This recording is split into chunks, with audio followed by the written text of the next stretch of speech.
morning, everybody. I think we're good to go. I think we're good to start. My name's Liz Darlison. I'm consultant nurse at the University Hospitals of Leicester, and I'm also head of services at Mesothelioma UK. And a big welcome to those of you that have been invited to this morning's event that we are recording and we will be putting out live. I just want to start with a few thank yous as well. I want to thank the Mesothelioma UK team for putting together this morning's meeting, and I also want to thank hugely the Armed Forces project team. Many of them are on the call this morning, and also Ian Crowe, who's on the call, who has been a real supporter and source of information throughout the whole project, mentoring me particularly, having had no previous Armed Forces experience myself. So this is the agenda. Little brief welcome. We're going to talk a little bit about the mesothelioma crisis in the UK and how Mesothelioma UK emerged against that crisis. Anne Moylan, who's a team leader for the clinical nurse specialist at Mesothelioma UK, is going to give you some background and insight into the Mesothelioma UK Supporting Our Armed Forces project. And then we're going to hand over to Professor Angela Todd from the University of Sheffield, who has led the research team for the mesothelioma in military experience study. And then I'm going to finish up with just a few slides to talk about our aspirations for the future of our Armed Forces service. And then we're very grateful to Dr. Jonathan Leach, who's just going to close with a few comments. Again, Jonathan Leach has been somebody that we have connected with right at the early days of this project, and somebody that we've valued the support of throughout. So sadly, you know, we identified as a team of nurses at Mesothelioma UK that mesothelioma was an issue amongst our armed forces and our veterans some time ago.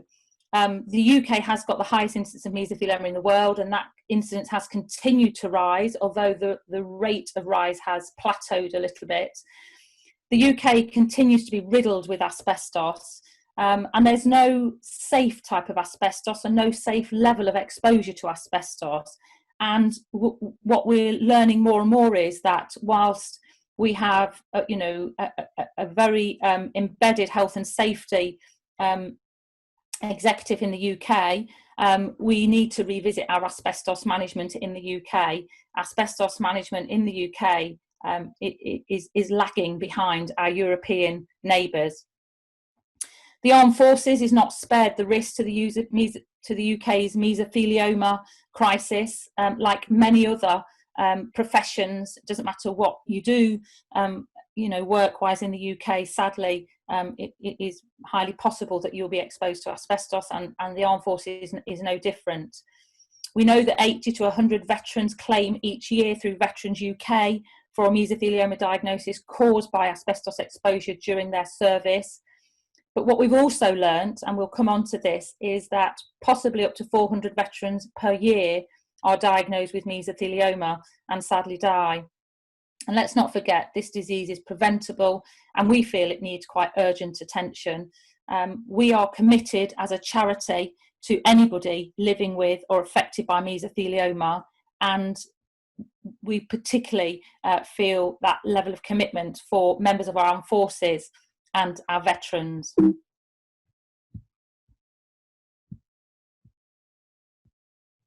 So just a little bit of background, a little bit more background about the mesothelioma crisis and how Mesothelioma UK has established itself against that backdrop. So for those of you that have not come into contact with anybody affected by mesothelioma, I just want to explain that this is a wholly preventable disease. It's incurable. It is known as an occupational cancer caused by exposure to asbestos. It's far more common to get mesothelioma in your chest cavity, but it is possible to develop mesothelioma in your abdominal cavity, in the cells that surround the heart, called the pericardium, and also it is possible to have testicular mesothelioma, although that is very rare. And the reason you can get it in those cavities, those parts of the body, is because the mesothelial cells that are affected by mesothelioma are found exclusively in those parts of the body. It is a cancer that presents late. There is a really heavy symptom burden associated with the disease. Patients are often breathless, suffer with really severe fluid accumulation, cough, bloated, pain, weight loss, and general malaise.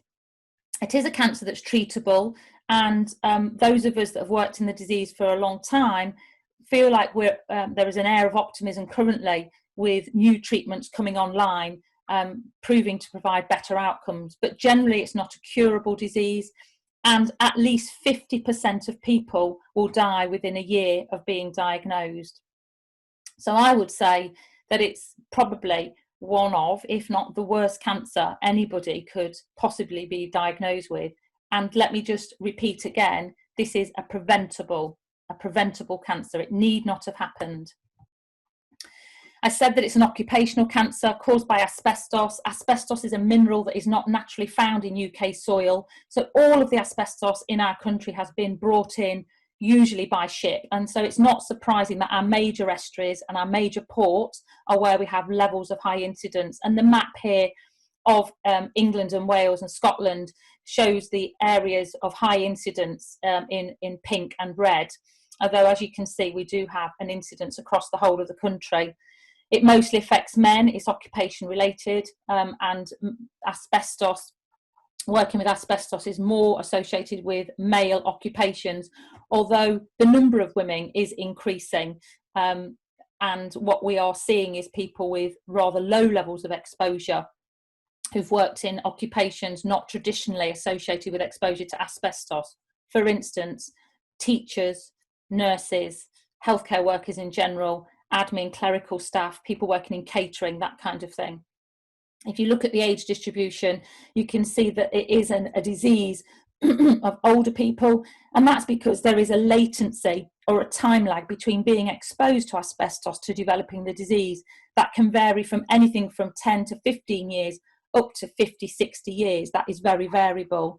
I am sad to say that we currently do have some children in the UK with mesothelioma, which is almost unthinkable, but given the widespread presence of asbestos, particularly in our schools, then it isn't surprising.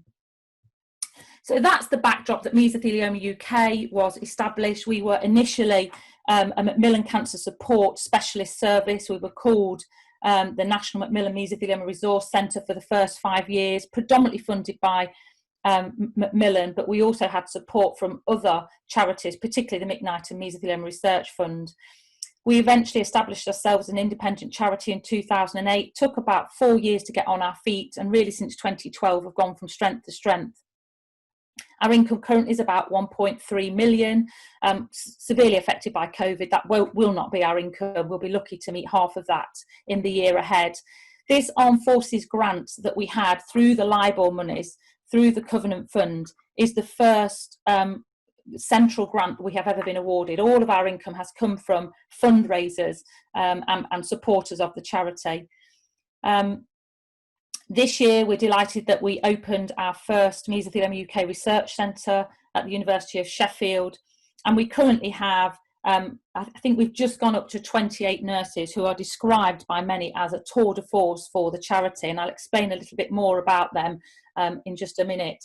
Generally speaking, we look to be a one-stop shop. So everything and anything related to mesothelioma, we would like to be there to support people, whether they be a patient, a family member, a healthcare professional, a journalist doing some research into the disease. It doesn't really matter. Obviously, we can't be everything to all men, but we hope to be able to signpost to appropriate services and organisations and really live up to that one-stop shop for the charity. We have 5 current work streams. We're particularly dedicated to audit and research, hoping to invest a third of our income into that. Anybody with mesothelioma wants to have better outcomes and to live longer, and we can only do that by finding better ways of looking after people. We're keen to spread the gospel through education, provide accredited information, And providing support for those people affected by mesothelioma has become a very core part of our business. In particular, what we hope to achieve is provide people with support and equitable access to the best treatment and care the UK has to offer. And in a rare disease, including a rare cancer such as mesothelioma, that is very, very challenging. But I think we have significantly impacted on ensuring that people do have that equitable access to the best treatment and care available. We also provide a number of services, and the Armed Forces Project is one of those services, a bespoke specialist information and support service for a group, a cohort of people from our population who frankly we felt deserved better. So I described our nurses as our tour de force, and just to give you some background into why we have invested so heavily in cancer nurse specialists specifically for mesothelioma. This is just a table of the cancer nurse specialists working in England currently. Well, this was the last census, which was 3 years ago, so it's possibly grown. Now, remember, this is in this group of healthcare professionals has grown significantly in number despite a cash-strapped NHS. And if we'd have looked at this 5 years ago, then 10 years ago, there'd have been just a few hundred tumour site-specific cancer nurse specialists. Back in, if we look back to the year 2000, just after the cancer reforms actually started, we probably only had a couple of hundred cancer nurse specialists working in specific tumour sites. And yet here we are, we've grown to 4,600 cancer nurse specialists. So if we look at breast cancer, 629 clinical nurse specialists dedicated to breast cancer in 2017, 403 for haematology, 451 for bowel cancer, colorectal, and there would be none for mesothelioma. Now, I ask you that if these nurses weren't making such a significant impact, how have their numbers grown so drastically in that time? They make a huge difference to people affected by cancer. But of course, there are 200 different types of cancer. We couldn't possibly expect the NHS to provide cancer nurse specialists for each tumour site. And that's where we as a charity have stepped in and said, we think that every person affected by mesothelioma should have access to a nurse who is expert in that cancer. And that's why we've invested so heavily in our mesothelioma clinical nurse specialist team. And we've done that by trying to create a hub and spoke approach to providing that specialist support and information. And we have looked to ensure there are nurses in each of the geographical regions NHS England and the devolved nations have created to manage cancer services. So that is in cancer networks or alliances. And you can see England, Scotland and Wales here divided by their cancer geographical areas. And we as a charity have looked to invest and ensure that each of those areas have at least one mesothelioma clinical nurse specialist and more where the workload requires that. So this is our current list of mesothelioma nurse specialists, and you can see that we've got 3 in Leicester and 2 in Manchester, 2 in Kent. We currently have 4 in Scotland. We have 28 in total, but we haven't got enough. We know that we need at least 10 more to make sure that we've got the whole of the NHS covered. And given what's happened with COVID, like every other charity, there is going to be a severe hiatus in our ability to achieve that aspiration. This is just a picture of our nurses, and we have education days for them 3 times a year, have a very live communication network that is active every single day. Our phones are buzzing non-stop with us all sharing and networking and making sure the patients we come into contact with get the best treatment and care possible. The future of Mesothelioma UK, we hope to, we know that to get that equitable support across the country and to meet all the research and audit needs that we have identified, we need about 3 million a year in income. We know we need to get to 38 nurses. We'd like to have 1 million a year for research. We also would like to look at developing the clinical teams around the country. We're very committed and we are the sole funders of the National Mesothelioma Audit, and we've got aspirations to augment that quite significantly. And awareness and prevention. are very much top of our list, because anybody affected by mesothelioma says, please do all you can to prevent this to happening to anybody else. So thank you. With that, I'm going to stop sharing. I'm going to hand over to my colleague, Anne Moylan, who is Mesothelioma UK Clinical Nurse Specialist Team Leader based in Portsmouth. Anne has a lot of experience of working with our armed forces. She comes from an armed forces family. And I have to say, Anne is not very well today. She has got a really heavy cough and cold. She's been tested for COVID, it's negative, and let me tell you, you can't transmit it via Zoom, thankfully. So if Anne does struggle, then I may have to step in and take over from her slides. But thank you, Anne, if you'd like to share your screen and take over. Thank you. Rachel, can you put my slides up for me, please?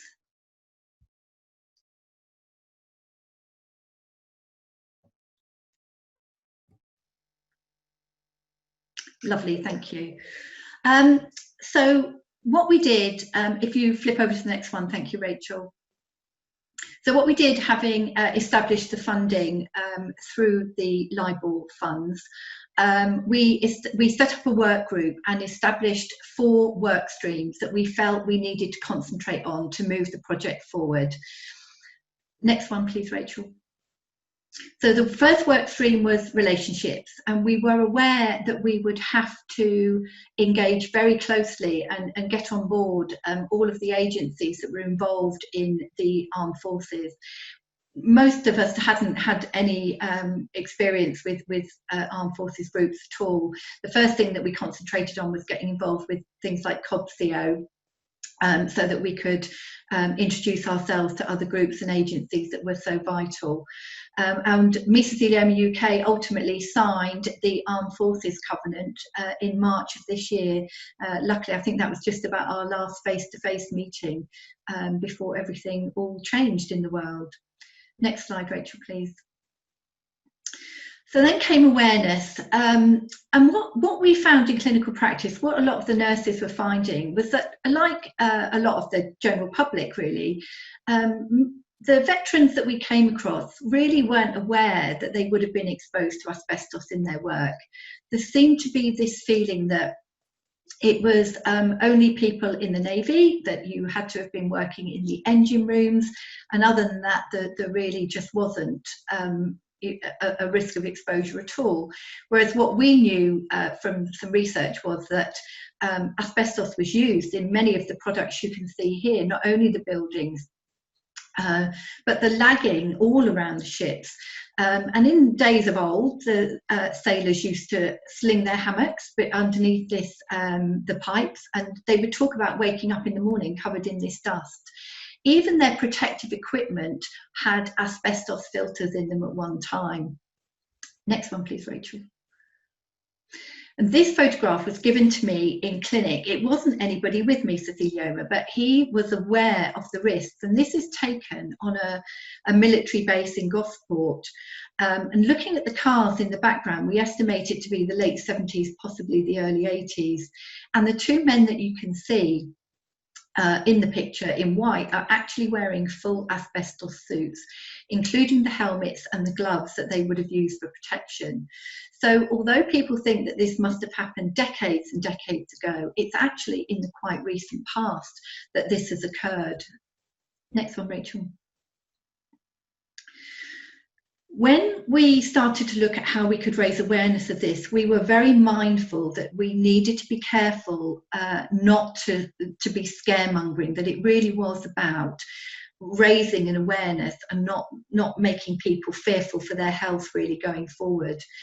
As with other people, we were finding that veterans had reported to their GPs many times before they were referred into hospital, got an X-ray or anything. And what we were really setting out to do was to raise the awareness amongst the population really, that they would have been exposed or could have been exposed to asbestos, and to bear it in mind should they have the symptoms associated with mesothelioma. We wanted to make sure that all of the nurses were educated about the use of asbestos in the armed forces. and set about having education sessions and things like that to upskill them as well, and really to promote and raise our profile amongst armed forces groups nationally. Thanks, Rachel. Next one, please. We also, as we went out and about, realised that we needed some dedicated information and went about designing. We actually ended up with 4 information leaflets.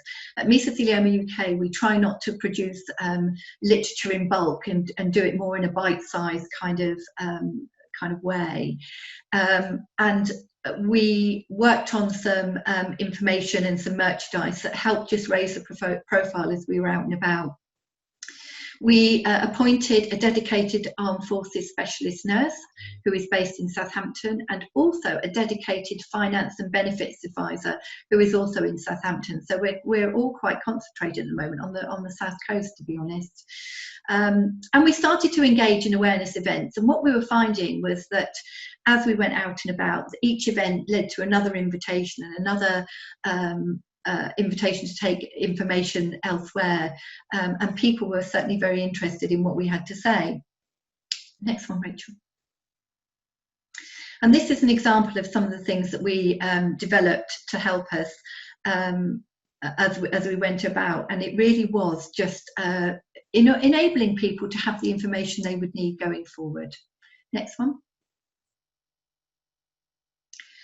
So we, as I say, we began going out. Social media, we set up a lot of social media information, Twitter, Facebook groups. At first, our Facebook group was closed, but we had so much interest in it that we actually made it an open group in the end. And we use that very much for launching any information that we have, any new information about asbestos exposure. There was a recent issue about seeking helicopters, and we were able to publicise that. We also started looking at publications and advertisements in armed forces magazines, and got those out and about as well. Next one, Rachel. We also did things like we went to the World Conference on Lung Cancer in Barcelona. The middle picture there is Liz and Angela Todd from Sheffield with a poster on the research project, and top right I presented a poster on the setting up of the project.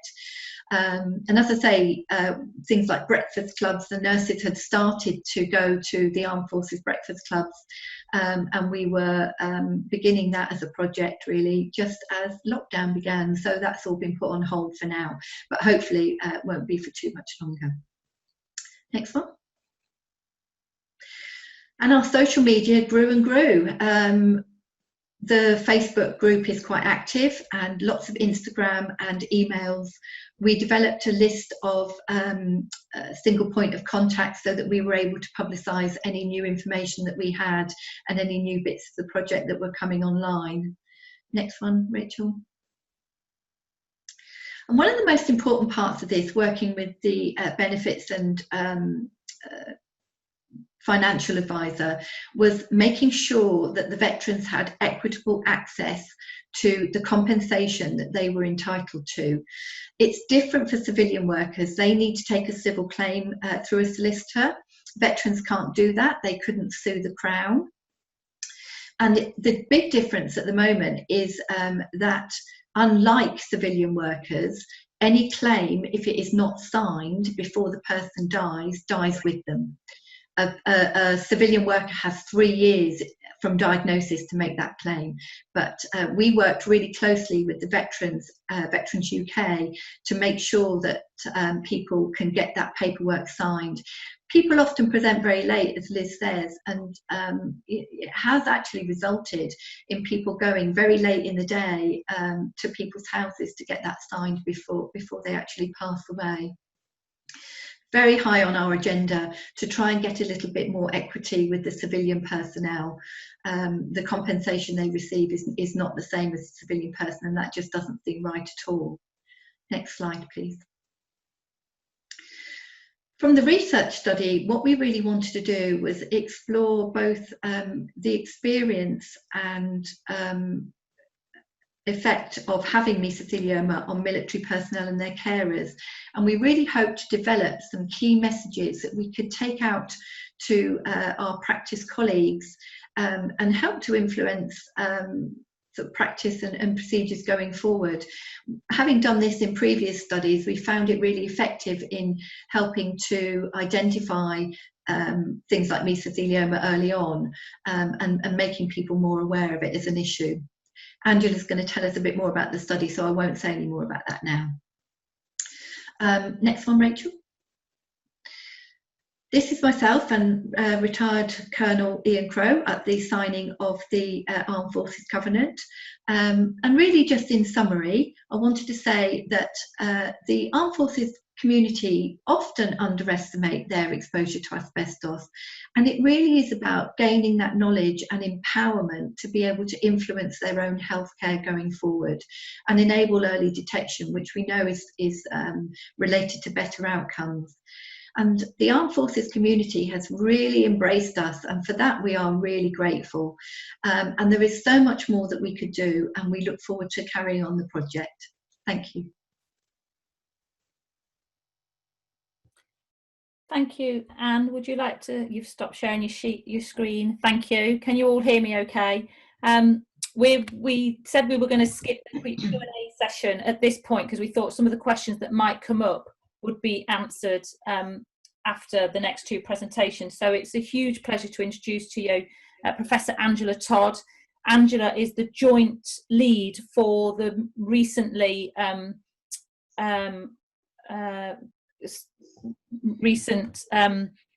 Mesothelioma UK Research Centre that is just beginning at the University of Sheffield. So Angela's the joint lead for that centre, and she also led the academic team with the MiMES study. So Angela, this is a pre-recorded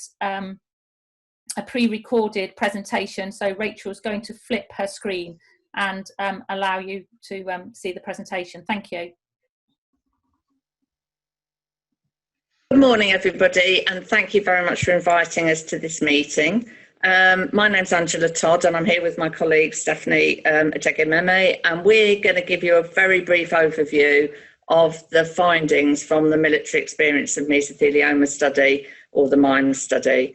And I just want to say thank you before I go on to the wider team. So Bethany Taylor, who worked on the study with us, but also the wider Supporting Our Armed Forces team, without whom we wouldn't have been able to conduct the study, and their help was invaluable.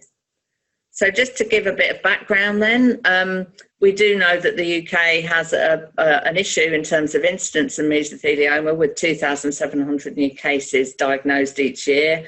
But we don't really know the incidence and prevalence amongst UK military veterans. We do, however, know that about 8 veterans a month are claiming war pension due to mesothelioma. There is an evidence gap about the specific support needs of veterans living with mesothelioma, and that took us to our research, which has 3 aims, which are down here. So the first aim is to explore evidence regarding incidence and prevalence and see if we can get any more information on that. But secondly, it was to understand the experience and health and support needs of British Armed Forces veterans with mesothelioma. And we wanted to use that information to identify how health professionals, legal professionals and support agencies can best meet those care needs that we identify. So we had 2 main methodological approaches. In terms of quantitative data, we had to draw from 3 data sources. There's no one data source that will give us the whole picture in terms of numbers of people from an armed forces background who have mesothelioma. So we used these 3 data sources. Records of claims from the Armed Forces Compensation Scheme, but we don't have up-to-date data from that scheme. My understanding is that the data is currently being checked for accuracy.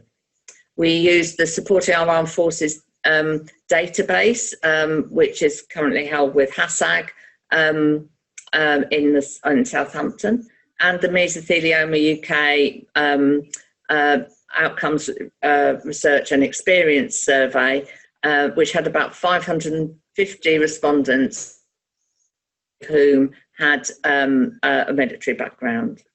In terms of the qualitative data, which form the main body of the study, we conducted telephone and face-to-face interviews with people living with mesothelioma and their family members, and some health, legal and military professionals. So 13 veterans, one person who wasn't in the forces but spent most of their working life on army bases, 10 family members and 8 professionals. And we used that data to develop 8 key messages. And what we're going to do is just give a very brief overview of those messages now. More detail will be available in the project report, which is out soon, and also the peer-reviewed publications which will generate from the study. So the first key message was the need to challenge assumptions regarding who has been exposed to asbestos while in the armed forces and raise awareness of the risks of such exposure. And during the study, we came across one big assumption, which was that it's people in the Navy who are more likely to be exposed to asbestos, and people from the other forces were challenged in terms of evidencing any exposure they may have had. So if we look at the 3 databases that we used and look at the spread across the 3 services, you can see from the compensation scheme and supporting our armed forces database, the majority of people from the Navy. However, from the Moore survey, which was a self-report survey, the larger number was actually from the Army, so a different spread. And we felt that that might be explained by 3 things. Firstly, the Supporting Our Armed Forces database is participants are predominantly from the south of England and the coastal area near the naval docks. So that might explain the high number of Navy participants. The Supporting Our Armed Forces and the Armed Forces Compensation Scheme data sets are more likely to contain people accessing systems because they're seeking compensation. So if we think that people from the Navy are more likely to claim compensation because of this assumption around asbestos exposure, then that might explain the high numbers in those data sets. However, the more responders are self-responders to a survey rather than on a database because they're accessing a service or seeking compensation. So the Moore study is more likely to include people who are not actively pursuing compensation. And our evidence and consultation indicates that many people from the other services don't think they'll be successful because they're not in the Navy. So that might explain the differences in the spread.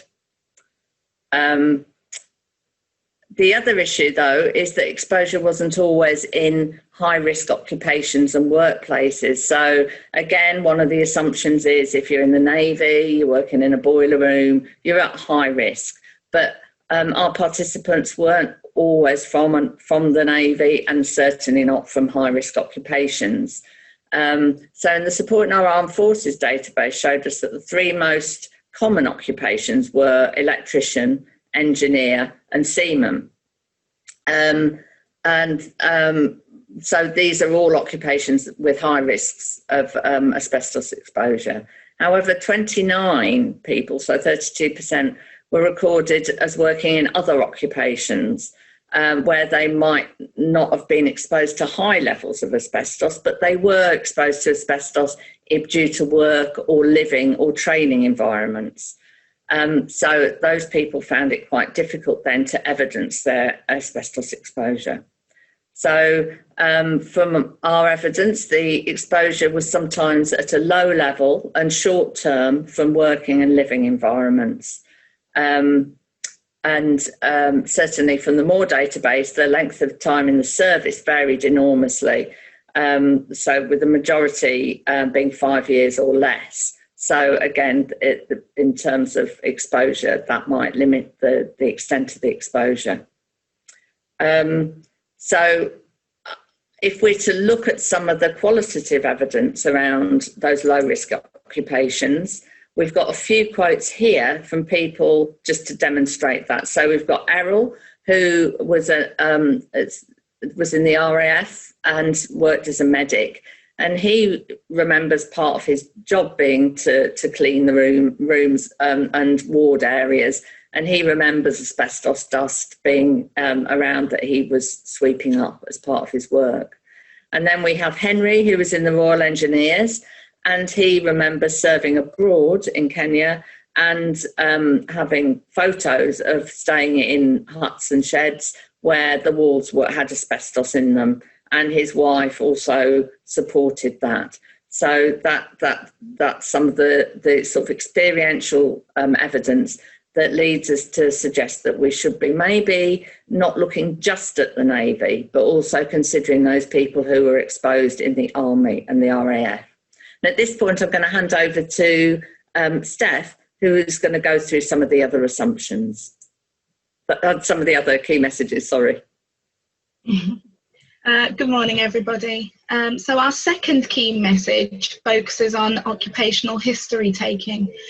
So what we found is that occupational history taking, going through the work history of a veteran, requires skill, and also sensitivity. So while this is especially true for people who have experienced combat or trauma during their military career, as a diagnosis may trigger emotional distress.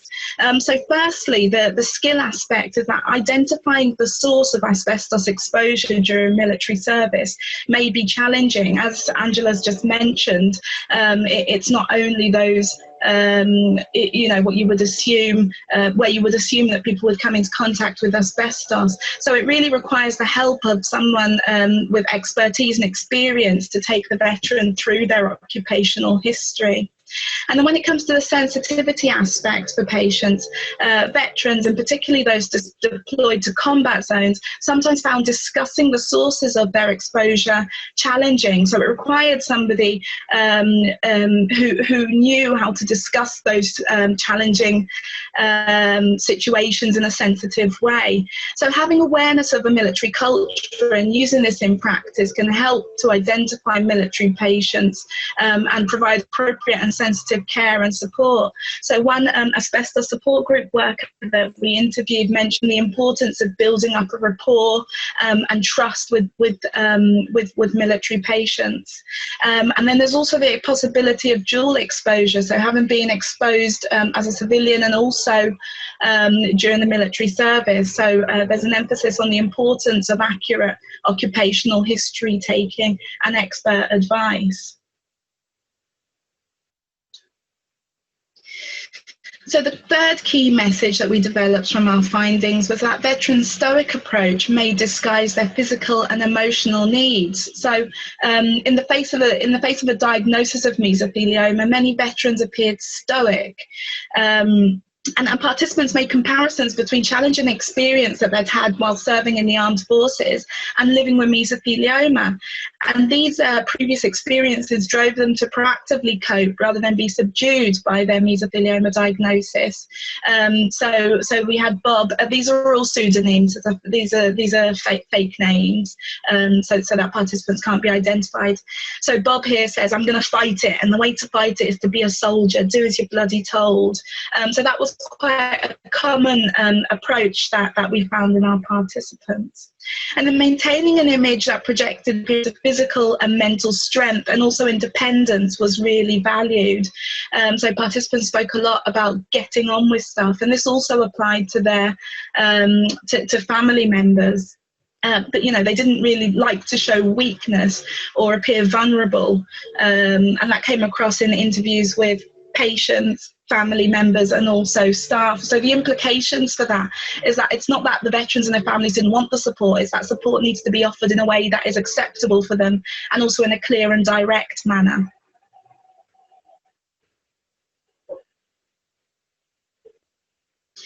So the fourth key message that we've developed is that veterans require access to experts with experience of navigating the relevant health, legal and military systems. So these systems are quite complicated if you're not in the know. So if veterans do not have access to the right information at the right time, this can have significant health and legal implications. So aspects such as the occupational history taking that we mentioned previously, applying for compensation and access to information and support requires professionals with experience of working with veterans. So through the interviews, we really found out that staff members or professionals who have experience, it works best when they work together and they work in partnership across settings, and that is what provides the best care for veterans living with mesothelioma when these legal, health and financial organisations work together. So in cases where there was clear communication between Veterans UK, clinical nurse specialists and asbestos support groups, this ensured that patients received high quality care in terms of receiving information about compensation and support. Okay, and although the number of mesothelioma nurse specialists is increasing, areas of the UK remain without access to this expertise. And similarly, asbestos support groups across the UK vary in terms of size, funding level and activity, so access to these services may sometimes be challenging. So one of the implications from this key message is that people need to be asked if they've served. This needs to be acknowledged, documented, and documented. Okay, so the fifth key message is that it's important to recognise and understand the perspectives and support needs of family members. So family members are often omitted from studies of veteran experiences, and our findings show that family members form a really important part of the veteran's experience of living with mesothelioma. So they're key to supporting the veteran, but they also have their own support needs which required attention. So military wives who were interviewed were very protective over the mental and physical health of their husbands, and they were highly attuned to their spouse's emotional and physical needs. So the inclusion of the family member in discussions is highly beneficial for the patients. Okay, so the impact of a mesothelioma diagnosis on the military family members remains unknown, and more research is required in the area, which we are beginning to address. So the sixth key message is that veterans living with mesothelioma may prefer to support and be supported by other veterans. So as we've mentioned previously, maintaining independence may be a priority for veterans, but our findings show that suggest that some may prefer to receive support from other veterans who they see as being part of the same military family. And I really enjoyed doing the interview because I learned a lot about the camaraderie and a shared sense of humour and a shared history, which can facilitate connections and communications between veterans. So some participants sought support from other veterans, and were also keen to provide support to other veterans. Sometimes they would say, I don't have any physical or emotional needs, but they were so happy to help others. So it was an important cycle. So there we've got a quote from Albert: you'd be talking to people who've all worked in the same industry together, so have everything in common and talk the same language. That came across as really important. So it's important that local and national military social groups, breakfast clubs, charities and things like that are made known to a veteran with a diagnosis of mesothelioma. So the seventh key message that we developed is that some veterans see inequalities between their experience of living with mesothelioma and that of civilians. So several veterans, family members and staff highlighted perceived inequalities between veterans and civilians. So we've listed a few of these which came across very strongly. So the experience of claiming compensation. So veterans felt a really strong sense of loyalty to the armed forces and had a pride in their service, which sometimes made it challenging for them to pursue compensation. They didn't want to rock the boat. And then the amount of compensation received can be smaller and is not index linked. So this came across in interviews with patients and staff members. So as Callum says here, it was a great thing that the option is there, but it should really be linked to inflation so that it maintains its value. So there was definitely that sense of inequality compared to civilians. And then reduced access to non-NHS funded treatments. There are certain treatments that civilians may have access to, that veterans may not have had access to. So the key one that kept coming up in interviews was immunotherapy. So immunotherapy, generally, that would never be covered under any kind of MOD claim, because the cost you can't even predict.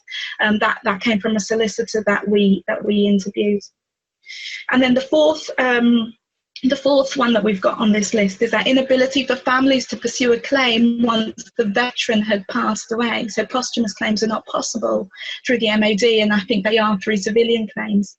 So the war widows pension, or the lump sum, that's not available after you die. You only get a pension, a small percentage, which is actually quite insulting if you know that you could have nominated and got 140k in life. You just lose the chance. So that came from a solicitor, and also came up in patient interviews. So these were the inequalities that frustrated participants, and some felt that through these inequalities, the duty of care had not been fulfilled by the military. So the final key message that we will present today, that we developed, is that there's a lack of awareness regarding asbestos exposure in the armed forces, and there was a lot of concern about ongoing asbestos risk. So although some participants shared in-depth knowledge of their exposure to asbestos, with some even anticipating their diagnosis, this was especially those in the Navy, after learning about the diagnosis of fellow sergeants, so participants described a lack of awareness and shock being diagnosed with mesothelioma, some of the others. And it says it's interesting because a lot of sometimes armed forces in the Navy believe that they've never come into contact with asbestos. So there is still, even for those that had heavy exposure, likely that they had not been exposed. So alongside this, data from veterans, family members and staff participants presented anger and concern that asbestos can still be found on some military premises and buildings, which presents an ongoing risk to military personnel. So the main implications from that is that we need to increase awareness of this ongoing risk. And that professionals should not assume awareness of that veterans will have awareness of their previous exposure. Okay, thank you very much, Steph. So I'm just going to conclude with a few slides here. As I said before, this is just a very brief summary, and a full report is in development and should be out soon. As will hopefully some peer-reviewed publications. What we hope is that the findings from the studies will inform service developments and future work from the Supporting Our Armed Forces initiative and team. And again, we'd like to thank everybody who made the study possible, including the Supporting Our Armed Forces team and the participants. Just to highlight, we've developed some pen portraits as educational resources from the study. So these aren't real people, they're composites of the data and the findings that try and illustrate some of the challenges and support needs that people with mesothelioma from a military background need. And these resources are really targeted at staff working with people with mesothelioma from a military background, and they'll also be available online soon. Just to highlight as well, we have a doctoral student, Virginia Sherborne, who is currently working with this link to the MiMES study. Her doctoral study is going to focus on the experiences and care needs of family and friends of British Armed Forces veterans with mesothelioma. She's conducted an extensive literature review on the psychological effects of mesothelioma on patients and carers, which has just been published in Psycho-Oncology, and has identified a gap in the evidence related to family carers, and that's what her study will focus on. So thank you for listening, and we welcome any questions. Thanks very much. Thank you very much, Angela and Steph. And I just want to say a huge thank you and congratulate the research team who absolutely immersed themselves in this study, and their passion grew week on week the more they learnt about the enormity of the problem and actually got to meet some of the people affected. I'd also like to wish Virginia well with her ongoing studies. that will obviously go on much longer than the project, which is due to finish in September. So the last presentation is just where we're going to take the project from here, where we hope to take the project. And again, I've got a few slides that I'm just going to share with you to demonstrate that.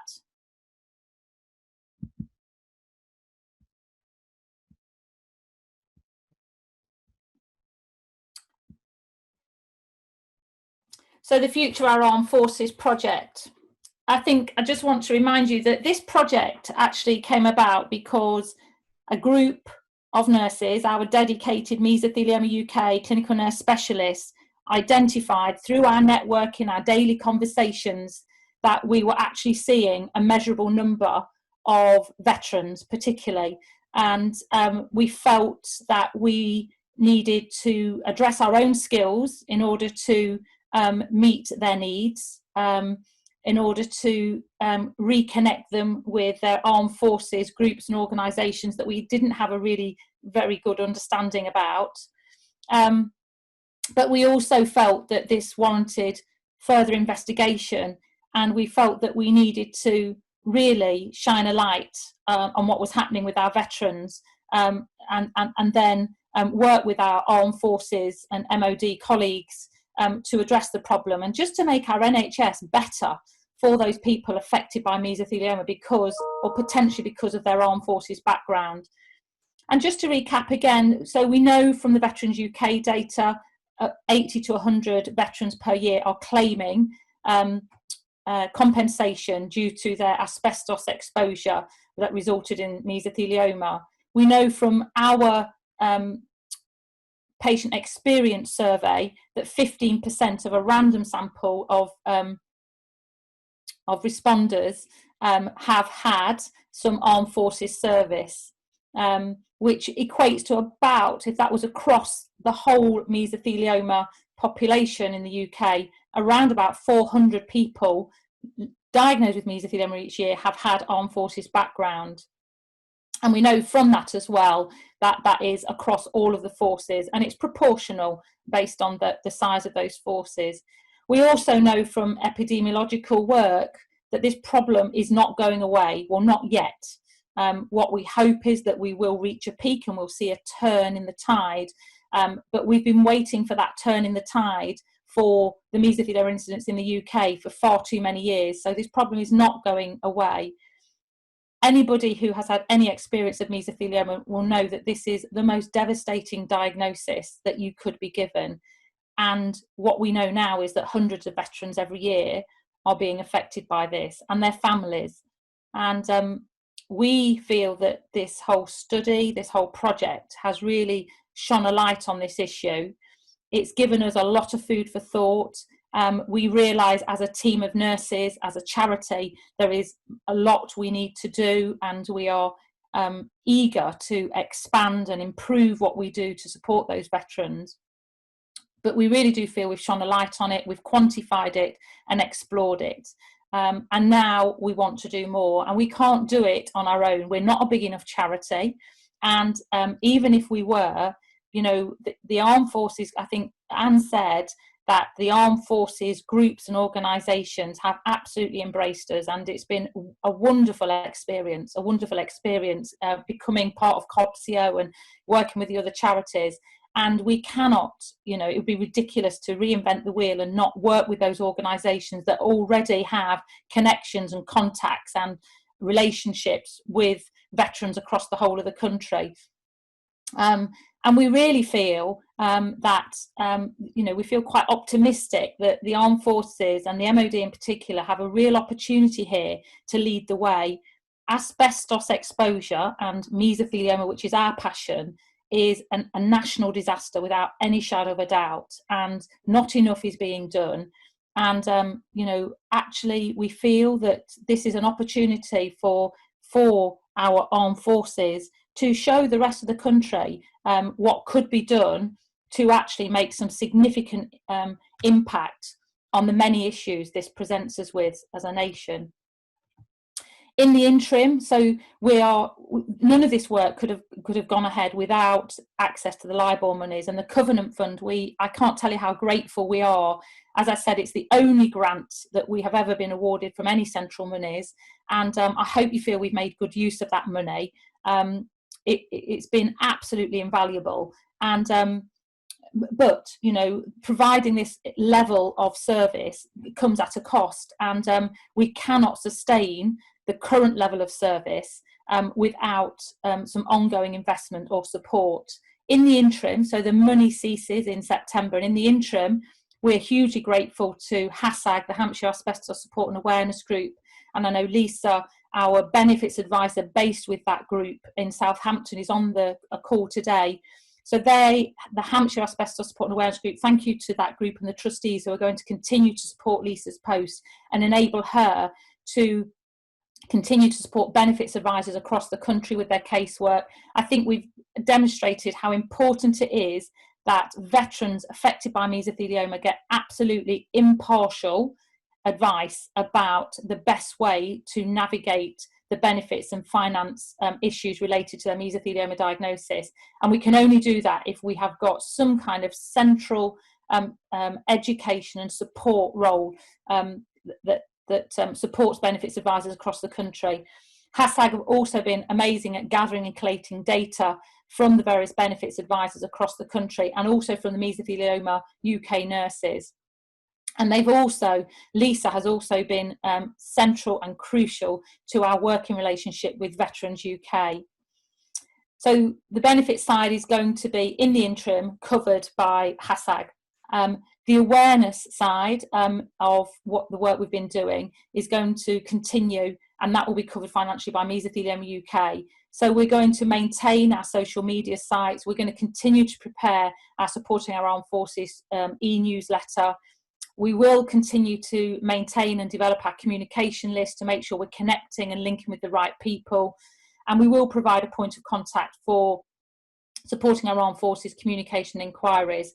And we will, of course, maintain an adequate supply of the awareness materials, and our nurses will continue, where they can, to work with local armed forces agencies and groups and organisations to disseminate that information, to try and raise awareness about asbestos and the dangers of asbestos amongst the armed forces. The cost of doing this long term to provide the level of service that we currently have is around about £73,000 per annum.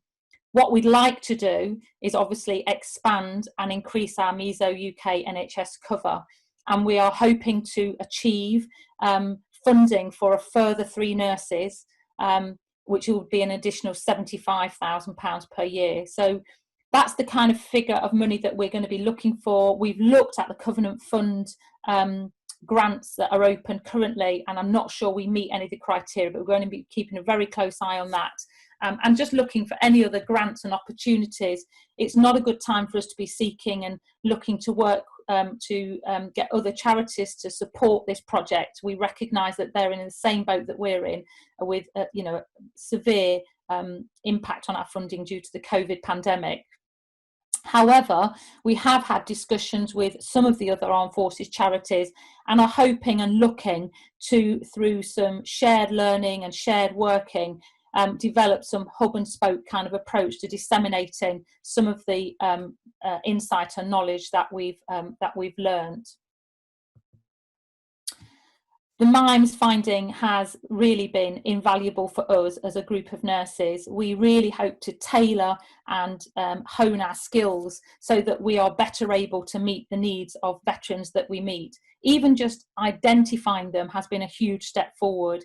Making sure that our nurses, as inquire about armed forces background, with every patient we come into contact with, to actually acknowledge that armed forces service, to thank them, to just take a minute and pause, and then ensuring it's documented in patients' notes, and then obviously signposting them appropriately to different armed forces organisations. But we need to build on that. We need to strengthen our relationship with other armed forces organisations. And then, as you've seen, there is a number of other things that the team in the key messages have identified that really do need a lot of joint working, particularly looking at the inequalities between the financial and the compensation, looking at the assumptions about which, who's been exposed and who hasn't. So lots of work for us to do, and we really look forward to working with other organisations to addressing some of those key messages. I said that we think that the armed forces and the MOD have got a real opportunity here to address some of the issues we've identified, and this opportunity I wanted to just shine a bit of a light on. There is a campaign currently called Airtight on Asbestos. There is a public affairs company called Respublica who are leading this campaign, and Mesothelioma UK have been involved in this campaign. And basically this whole campaign is demonstrating the inadequacies in our current asbestos management in the UK. And it doesn't just expose those inadequacies, but it also gives us the means and the way to address those inadequacies.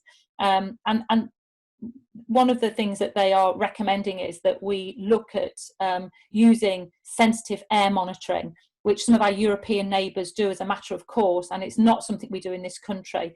And given that I've said that those of us that work with this disease, we know that we are seeing people who have had far lower levels of exposure than the carpenters, joiners, laggers that we've had in decades gone by.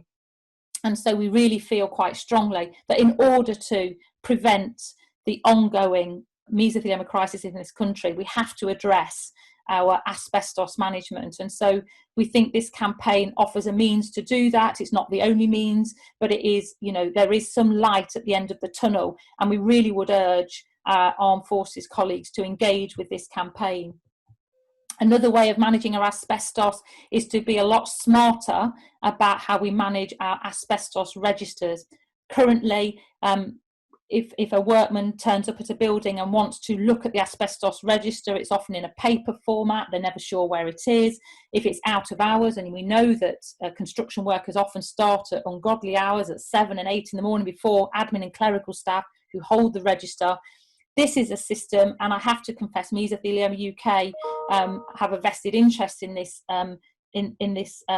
system too, as we the social enterprise that have launched Asbestos Smart are donating to Mesothelioma UK for any successful contracts. But this is a web-based portal for storing asbestos registers that is accessible through a unique identifier code that is placed outside the building.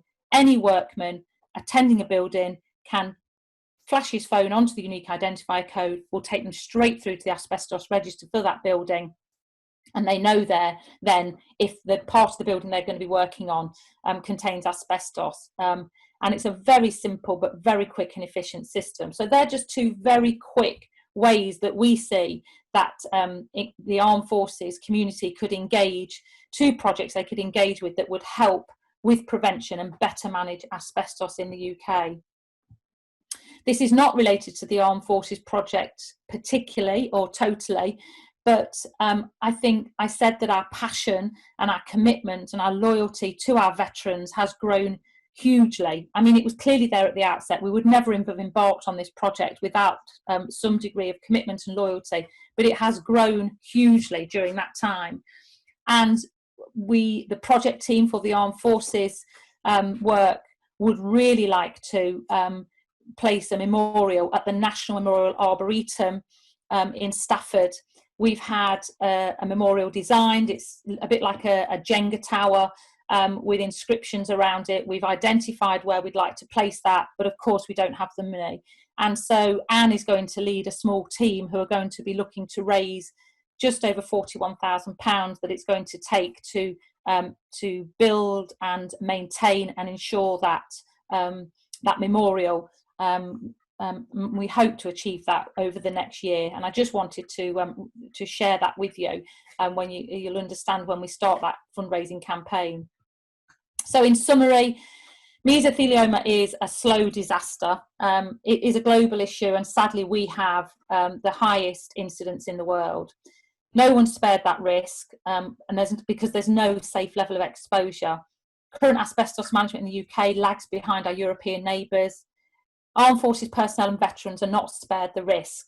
And we know that there are 2.5 million veterans in the UK, and we suspect that possibly 400 veterans per year are diagnosed with this severely life-limiting and very debilitating disease. We know that they present with unique needs, and the research has really enlightened us with that regard. We feel quite strongly that the Armed Forces has an opportunity to lead the UK in managing our mesothelioma crisis, and we really want to work with you. We feel that veterans and their families, and we know that the Armed Forces community feel this too, they deserve the very best treatment and care that we have available. And in the UK, we have some of the best mesothelioma treatment and care available anywhere in the world, and we just want to help the right people get to the right place at the right time. We need your help, and so we hope to work with you in the coming weeks and months. We will be putting together a business case. The report from the research will be available, and this recording will be available, and we will be reaching out to all of you to seek your advice and support to help us to continue this project, to embed it further and deeper and wider across the NHS, and to build on what we've learnt to date. So with that, I'm going to open to questions. Please, if you can, put your cameras on, physically raise your hand, and we will come to you to ask a question. Or if you don't feel able or you can't put your camera on, then just post it into the chat, and Manisha will pose the question for you. So please, Mick.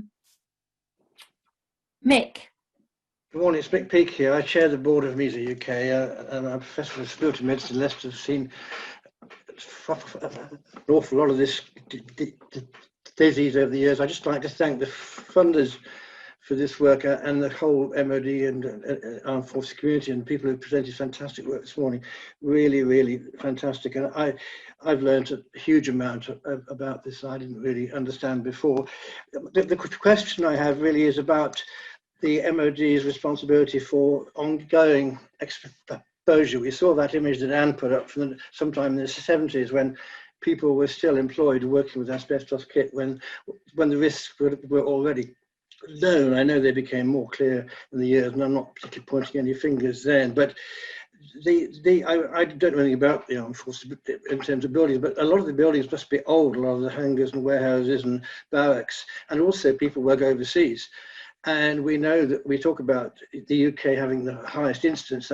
That's true in statistical terms because we've got good records. It's probable that in many parts of the third world, in fact, the incidence is much above this, but we don't know that. But so I think there are still people probably in the armed forces working both in older properties in the UK and possibly overseas. I just wondered if anybody on the call has any idea whether the people at the MOD or wherever who are responsible for the buildings are actually aware of the ongoing potential risk.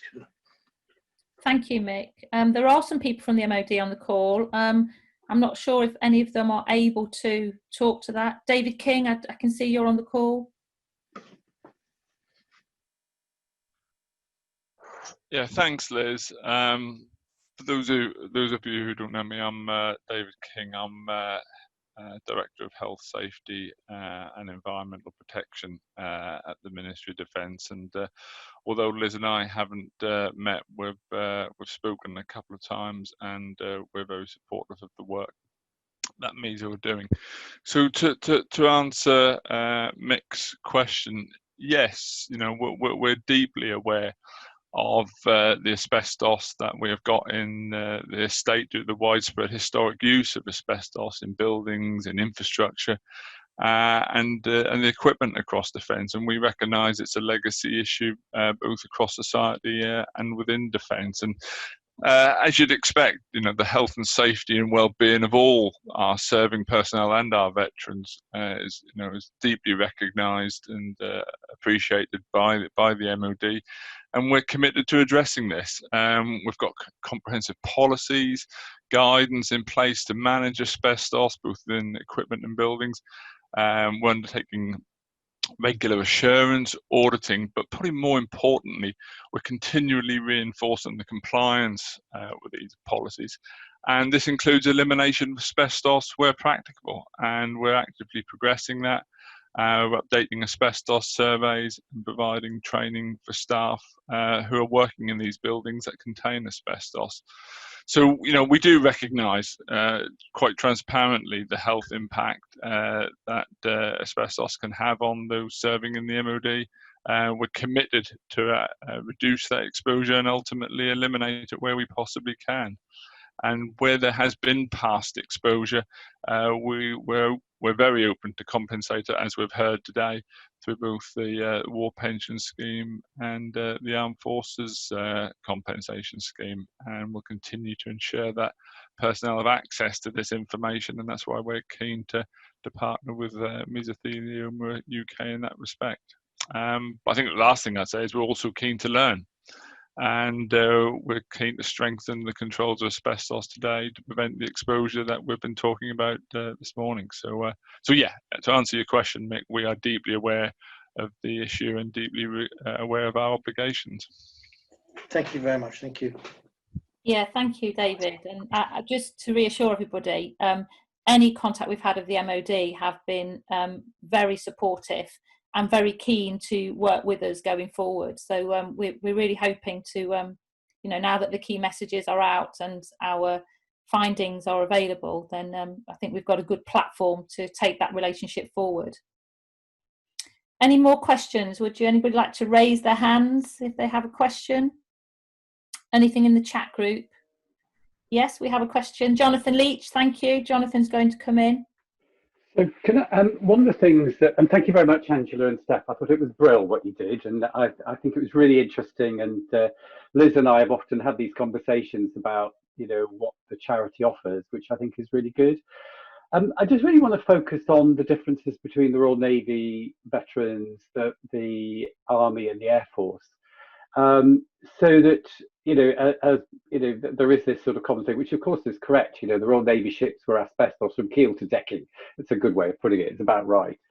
But you were very much putting forward a hypothesis with Liz that actually the numbers may be greater from the other two services. And obviously the Army would be the biggest.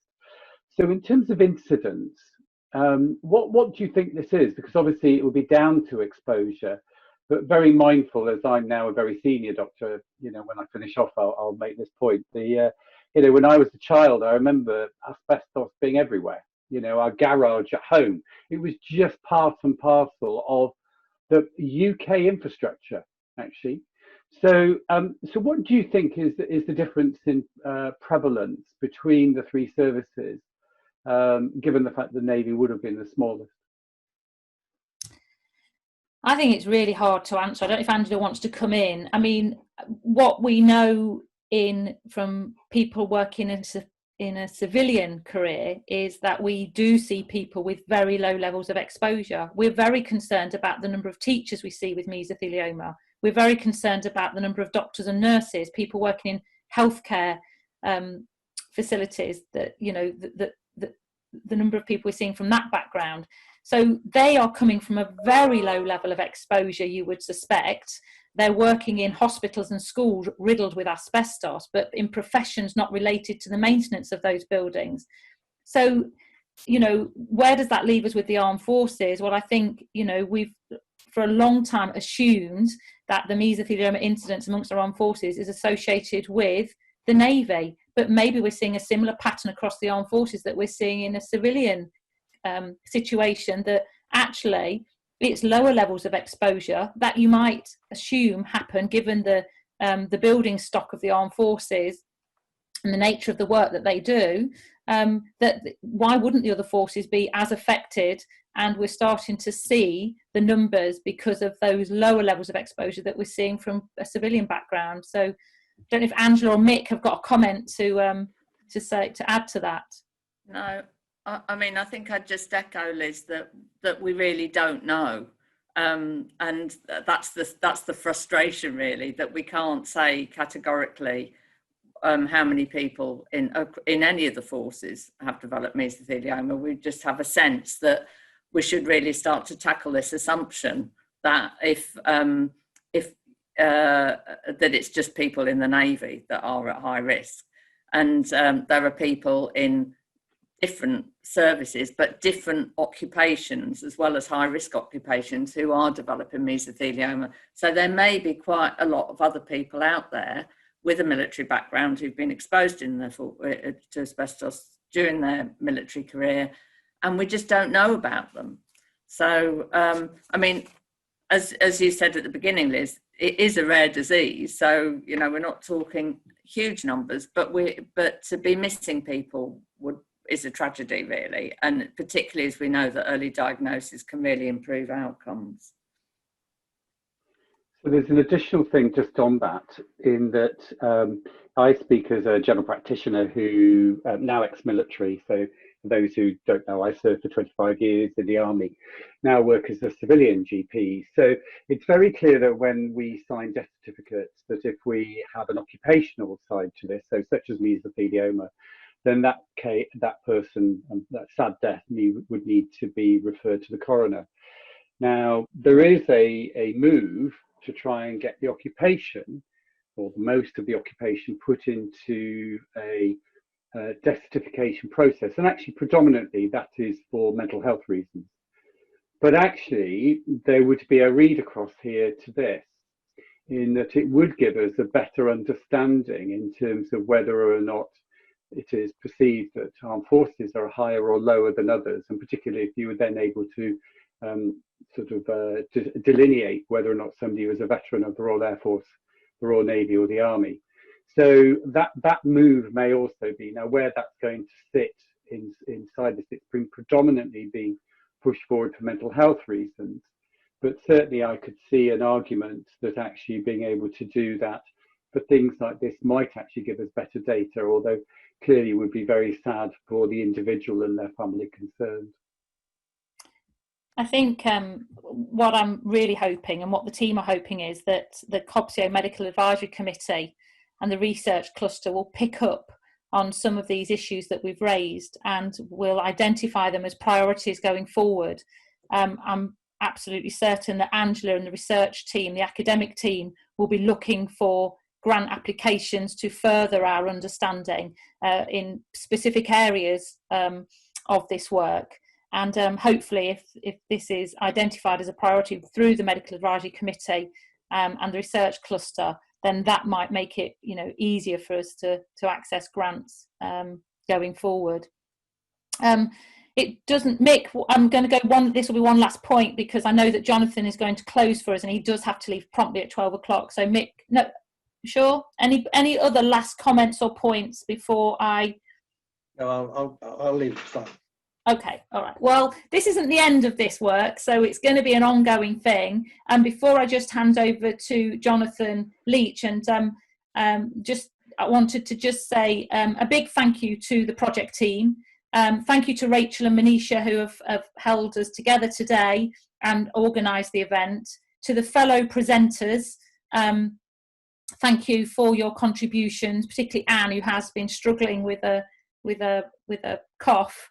A big thank you to the people who contributed to the research, particularly the families who, as always, so giving and so open and honest and you know, eager to make things better for the next people. And of course, the Covenant Fund. Without their financial support, this work could never have taken place. I think we have a much better understanding. We have a lot more questions than answers, but that's always the way. But that's a healthy situation, because we have a level of commitment and passion to want to work with those questions going forward. So I'd like to thank all of you for joining us today. And with that, I'm going to hand over to Jonathan Leach, who's going to provide us with some closing words. Jonathan is the Associate Medical Director for the Armed Forces and Veterans Health for NHS England. And as I said, has been very supportive of us throughout. So after Jonathan's finished, please feel free to leave the meeting, and thank you once again. Jonathan, over to you. Yeah, thank you very much. You can get what I was saying earlier. This is actually a really important thing, and I think I was reflecting on some of the comments that Liz has said, and this is in my own clinical work, that you know, mesothelioma is a preventable disease. It's also not a very nice disease, and I'll defer to Mick as a consultant in respiratory medicine, but those who I've seen have been, very poorly, and actually it's, often the symptoms can be really quite difficult to control. So I think that, particularly for the armed forces, where people predominantly would have got this exposure as part of their duty, that we have every responsibility to do what we can to help in terms of the early diagnosis and support, both for them, and we mustn't forget their families. The families are really important as part and parcel of this. I've learned things, actually. I knew quite a bit about this, but I didn't know that there was you couldn't make a claim after somebody's untimely death. So, even somebody such as myself, I think it's important that we recognise that this is actually an important subject. I think I will take away a lot of other things, and also in terms of research, perhaps Liz offline we could have perhaps with Angela, I can think of mechanisms where we might be able to get better epidemiological evidence, and particularly some of the things we've been doing elsewhere around mental health or physical health for veterans, and particularly linking those who have ever served with, unfortunately, death certification and things like this. So I can think of mechanisms where we actually might be able to find other data. But overall, I'd like to thank particularly Liz, the speakers, and the rest of the team, particularly for putting this on. I found it very interesting. I will brief Kate Davis and the rest of the NHS England Armed Forces team on this. But thank you all very much for attending. I think it's been really good. I've learned things. I hope you have as well. And can I wish you all well, and particularly in these strange and very difficult times that we all seem to be in. Thank you all very much.